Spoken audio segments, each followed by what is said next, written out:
an architecture media podcast supported by the Australian Institute of Architects, produced on Boonwurrung country. Welcome to Design Speaks Weekly, a podcast that explores the biggest stories in Australian architecture and design. I'm your host, Georgia Burks, and today, Alexa Kempton, editor of Houses magazine, speaks with Brisbane-based architect John Ellway. They discuss his approach to designing small family homes that are efficient yet feel expansive. But first, here's the latest news headlines from Architecture AU.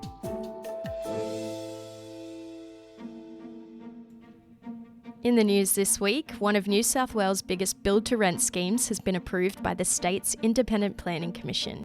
The development in inner West Sydney will feature more than 1,000 dwellings and 10,000 square metres of landscaped open space on a former industrial site. Elsewhere, the South Australian Government has announced plans for a new arts and media hub at the former Adelaide bus station as part of the upcoming Tapunga precinct. The hub will host the Australian Broadcasting Corporation, the State Theatre Company, the State Opera and Country Arts SA. Lastly, the $1.5 billion new Footscray Hospital has opened in Melbourne's West. As Victoria's largest health infrastructure investment to date, the new hospital will provide more than 500 beds once fully operational. Those are the headlines for this week. For the full stories and more news, visit architectureau.com. I'm Adair Winder. It's Tuesday, February 24.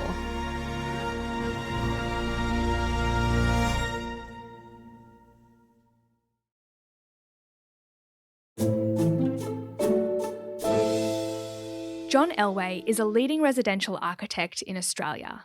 Since establishing his practice in 2017, he has received multiple national awards, including Australian House of the Year for Three House at the 2021 Houses Awards. His residential designs prove that living well doesn't require a large footprint. With thoughtful planning and the strategic use of light, views, and landscape, homes can be rich in both spatial experience and functionality. In this episode, Alexa Kempton, editor of Houses magazine, talks with John about creating homes that are compact, practical, and a delight to live in. Hello, John, and welcome to the podcast. Oh, thanks for inviting me. I've been listening all last year, so it's awesome to be on with you. Oh, well, it's absolutely a pleasure to have you. I'd like to talk to you today about the idea of doing just enough in residential architecture. Australia builds some of the largest houses in the world. I think current data from the ABS puts the average new house at 232 square metres. But by contrast, the houses you design are consistently much smaller than that. Was designing smaller always an explicit intention for you?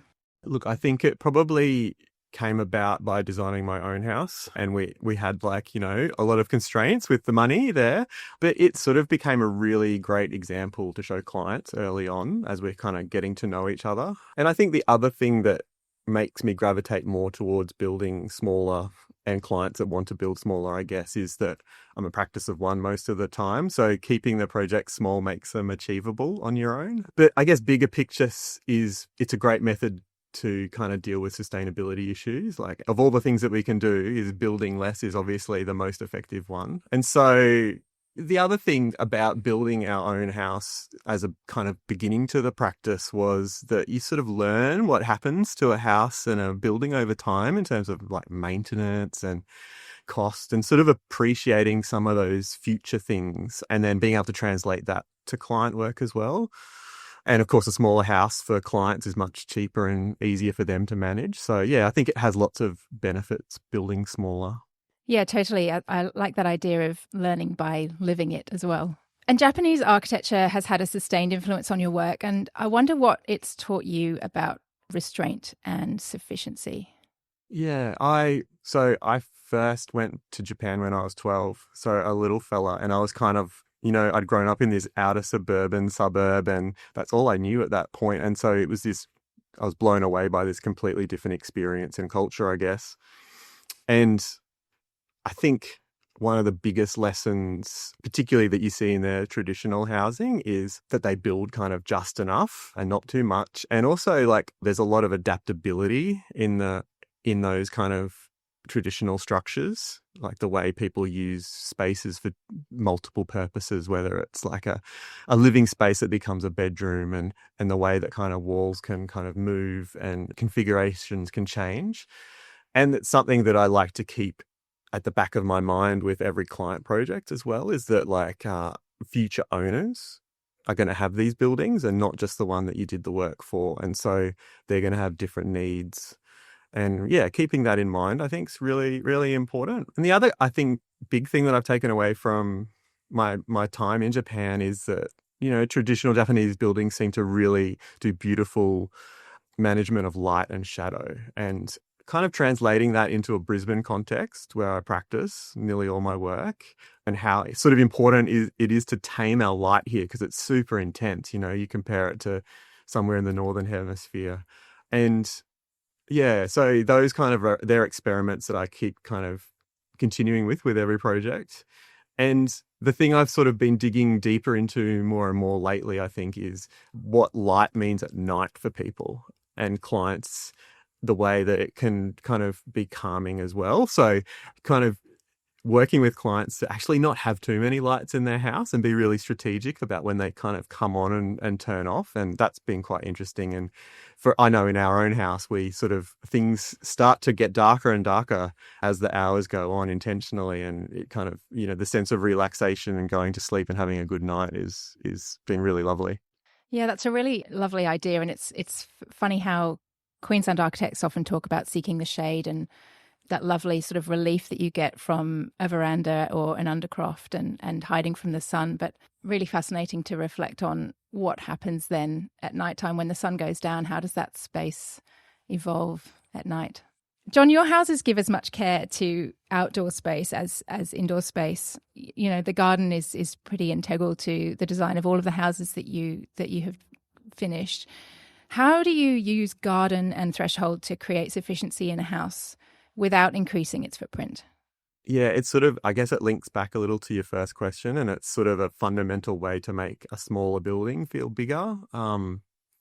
So yeah, the way I see it is you're often like, by incorporating views and openings into garden spaces, you're borrowing from that what is really less expensive area to build, you know, and so much of like residential work comes down to budget and managing clients' like expectations on that. And yeah, bringing garden spaces into traditionally interior spaces really helps. We're obviously pretty fortunate in Brisbane to have a climate where the garden will grow like to a crazy amount in 1 or 2 summers. So yeah, it's a great thing to embrace here in particular. The other thing I try to do in projects is materially keep things simple. And I always talk about the garden as being one of those primary materials of like maybe 4 or 5 in a project. And that's kind of cool because it leads to conversations with clients about that. You have to have a certain amount of patience with your project when it's finished as well, because those gardens take, you know, again, 1 or 2 summers to show themselves fully. But there's this sort of lovely evolution that happens on a project after they've moved in and things start to change. So you've got a little bit of seasonal change in Brisbane, but not a great deal. But the garden, you know, becomes that thing, as well as the way sun and light might move around in unexpected ways. Yeah. And also plays into that idea of houses being adaptable and evolving with use and with time, and even with subsequent owners when a house changes hands, the way that a garden sort of becomes part of where you live. And as you say, a cheaper room than another built space. Definitely.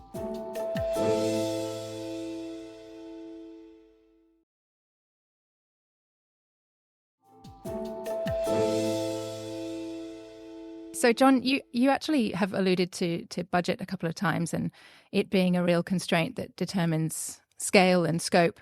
And I'm sure that it's part of a constant negotiation between you and clients about what you can afford and where to spend the money. But I'm wondering, when budget isn't the limiting factor, how do you talk to clients about living well without excess? And particularly when the cultural idea of a dream home is still about having more.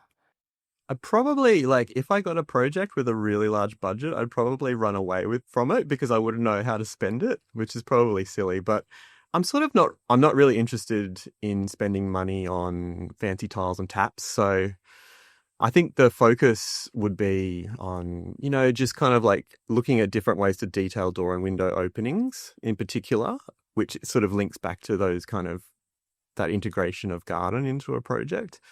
The last few projects have naturally evolved, I think, to be larger budgets, mainly because pricing sort of doubling over the last few years. But in some ways, they seem to have become projects for larger families a lot of the time, with 3 kids and quite often grandparents that are going to live in the house for different times, whether they're coming from overseas or they're kind of getting older and the families don't want them in sort of retirement villages. So they're allowing for, this extra group of people to come into the house. And maybe I'm seeing those projects come my way because of previous multi-generational projects like Three House in 2020, where that was all about 2 families from overseas coming and living in that space. Yeah, so I think that might be why clients have started approaching me with those sorts of briefs.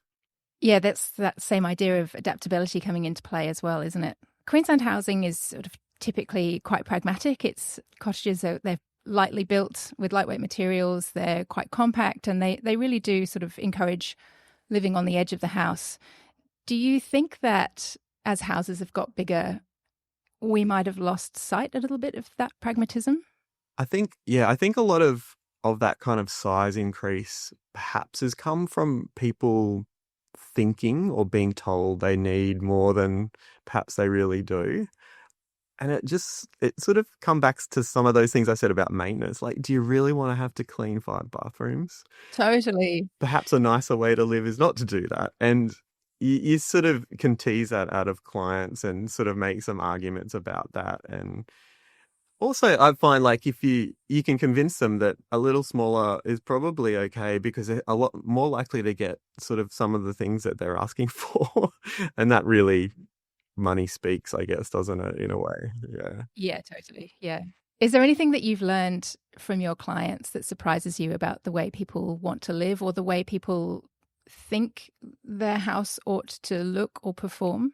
I often see a pattern of clients wanting to do these sorts of projects to perhaps fix the chaos in their lives in a way. Like, so a bunch of children all at primary school age or even younger, and there's like, my life is hectic, it's a mess. And so if we get this new house, it'll be lovely and perfect. And I mean, that never happens. But I think over time, I've seen that pattern happening again and again. And I think you sort of have to design around that.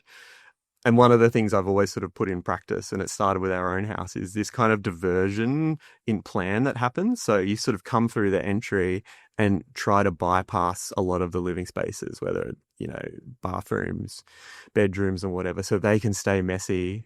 And then guests can kind of come into the more public spaces. And so whether that's like entering in the center of the plan and sort of having 2 ways to go, one's private, one's public. Other ways has been like, playing with the plan in section. So kind of having these kind of privacy thresholds that happen. So you're invited into a certain level of the house. And maybe this is kind of a split level stepping, which is quite good to do in Brisbane, obviously, because of our terrain.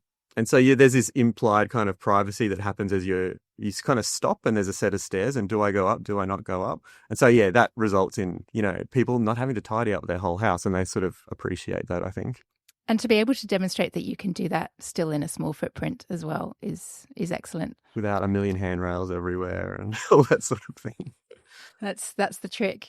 It also feels like it's a counter-argument to the open plan. Yeah, it is. I think like there's kind of public spaces where it's nice to kind of gather and be across areas, whether it's like a kitchen and a living space and a meals place to eat where you can all be together, but really escaping and getting away from each other is really important as well. Yeah, particularly, parents from kids or whatever it might be. Yeah. Like families are made up of so many different personalities too, and you kind of accommodating introverts and extroverts and I guess all those sorts of things makes sense. Yeah, exactly. And as you say, anticipating that you might have different family members using the house at different times over the course of a season or a year or decades. And that, of course, that thing where a lot of people work a couple of days from home as well. And that's probably overlapping with kids coming home from school at 3:00. So being able to shut yourself away is pretty important. Yeah, that's the chaos everyone's trying to escape, right? John, the final question we are asking our podcast guests is, what have you changed your mind about? Oh, Alexa, I had a whole answer prepared for last year's question and you've stumped me now. Got to keep you on your toes. That's right. That's right. I think something I've changed my mind about lately is I think probably I need to have more space in my work life for thinking and sort of being involved with things that aren't client projects. One day, I'd definitely like to be doing some of my own projects. And in the meantime, before I win lotto, it's probably thinking about them. But, having that space of what if, how would I go about things in my own sort of a project is good. And the other one is, at the moment, it's taking the form of being more involved in Brisbane Open House, on the board there as the co-chair. And that's sort of come about because I think it's great to talk to the public. And as architects, we're very good at talking to ourselves, right? And the whole open house initiative in every city, is a great way to engage with the public and show them good design. And in that, I'm sort of really keen to nurture more school age programs as well, because I think there's sort of the most reward to effort for engaging younger people in design, because that'll just keep building as they get older. But yeah, with open house to work, architects and their clients, of course, sort of have to be willing to be involved and open up to the public. So yeah, that would be my thing to people listening, is encouraging them to get involved with open house in their city, because I think it'll do really good things for, our industry. That's a wonderful answer, John. I think it's an incredible message just to think about the ways that we can get people thinking about and engaging with design more broadly. Definitely. John, thank you so much for joining me today. It has been such a pleasure to chat. Thank you. Thanks for having me again. Thanks for listening to this week's episode, which is supported by the Australian Institute of Architects. If you're enjoying this podcast, be sure to subscribe, share, or leave a rating. I'm Georgia Burks, and this has been Design Speaks Weekly.